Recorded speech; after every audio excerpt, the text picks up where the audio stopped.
Hello kitties, welcome back my channel నానుకుచి. అందరూ ఎలా ఉన్నారు? అందరూ బాగుండాలి, అందులో మనం కూడా ఉండాలి. సో నా వీడియోస్ కానీ నచ్చినట్టయితే లైక్ చేయండి ప్లీజ్.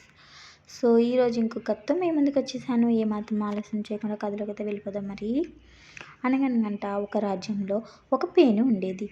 అది రాజుగారి తల్పాన్ని అంటుపెట్టుకొని రాజుగారి రక్తం తాగుతూ హాయిగా జీవిస్తుండేది. అది రాజుగారి రక్తం తాగినా ఆయనకి ఏమాత్రం నొప్పి కలగకుండా తాగడం వల్ల రాజుగారు ఎప్పుడూ ఏ బాధ కలగలేదు.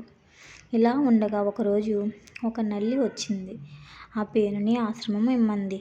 ప్రతిరోజు పంచభక్ష పరవన్నాలతో భోజనం చేసే రాజుగారి రక్తం చాలా బాగుంటుంది అని దానికి ఒకసారి రుచి చూపిసి వెళ్ళిపోతానని నల్లి పేనుని బతిమలాడింది. మొహమాటం కొద్దీ పేను సరేనని ఒప్పుకుంది. అయితే రాజుగారికి నిద్ర పట్టే వరకు ఆగు, మెల్లగా నొప్పి పుట్టకుండా తాగమని పేను చెప్పింది. సరేనని నల్లి అంది. కానీ రాజుగారు వచ్చి మంచం మీద పడుకోగానే నల్లి ఆత్రంగా పట్టుకొని పొడిచి రక్తం తాగింది.